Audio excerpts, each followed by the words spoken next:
চুপাচুপিৰ CRPF জোৱানৰ পত্নী উৰ্মিলা বৌ নহয়। এখেতৰ পাছত আকৌ আপোনাৰ চকুত কি দেখিছা মোৰ চকুত?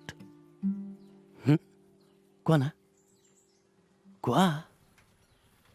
পাৰ চৰাই। এইবাৰ আৰম্ভ কৰিবলৈ লৈছো এজন CRPF জোৱানৰ প্ৰেম কাহিনী। পত্নীক এৰি অন্য যুৱতীৰে প্ৰেমত মগন CRPF জোৱান। সামাজিক মাধ্যমত ব্যাপক চৰ্চা লাভ কৰা এখন জনপ্ৰিয় ৱেব সিৰিজ চুপাচুপি আপুনি নিশ্চয় চাইছে। ছালৰ পৰা পাৰ চৰাই পোৱালি এটা পৰিলে। অকলে খালে মাংস বাঢ়ি যাব আৰু বাঢ়ি কৰি খালে সোৱাদেই নাথাকিব।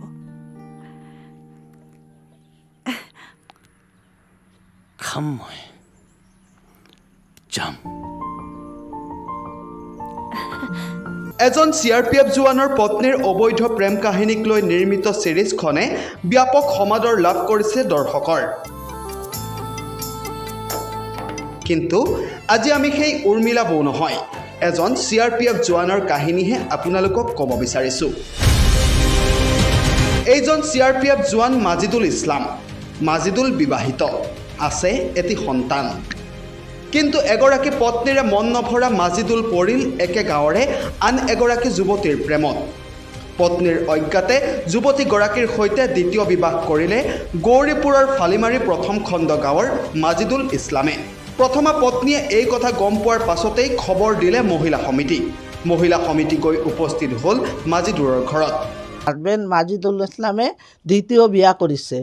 এইটো শুনাৰ পিছত আমাৰ মহিলা সমিতিক তেওঁ এটা আবেদন জনায়। সেই হিচাপে আমি তেওঁৰ ঘৰলৈ গৈছিলোঁ।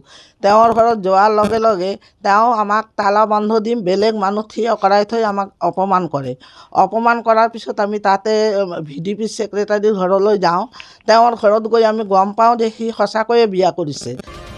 প্ৰথমা পত্নীৰ অভিযোগ অনুসৰি CRPF জোৱান মাজিদুল ইছলামে প্ৰায়েই তেওঁক শাৰীৰিক আৰু মানসিক অত্যাচাৰ কৰে।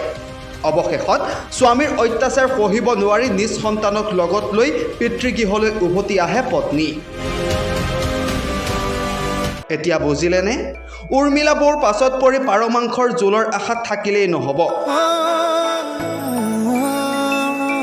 মাজিদুলৰ দৰে CRPF জোৱানেও য'তে ত'তে গুলি ফুটাব পাৰে। হোৱাৰ পিছত এটা ল'ৰা সন্তান জন্ম হৈছে 2 বছৰ পিছতে। তাৰপিছত মই ঘৰত আছিলোঁ, দেউতাকৰ ঘৰত আছিলোঁ। থকাৰ পিছত তাৰ 3-4 মাহ পিছতে মোৰ ঘৰৰ পৰা লৈ গৈছে, হাজবেণ্ডৰ ঘৰত লৈ গৈছে। যোৱাৰ পিছত মাজিদুল ইছলাম, ঘৰ ফলিমাৰী পাৰ্ট 1 CRPF।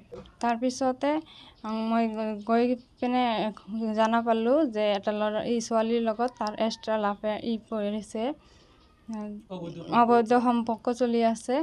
তাৰপিছত এই জানাৰ পিছতে মোৰ হাজবেণ্ডক মই কোৱাৰ পিছতে মোক মাৰধৰ কৰে।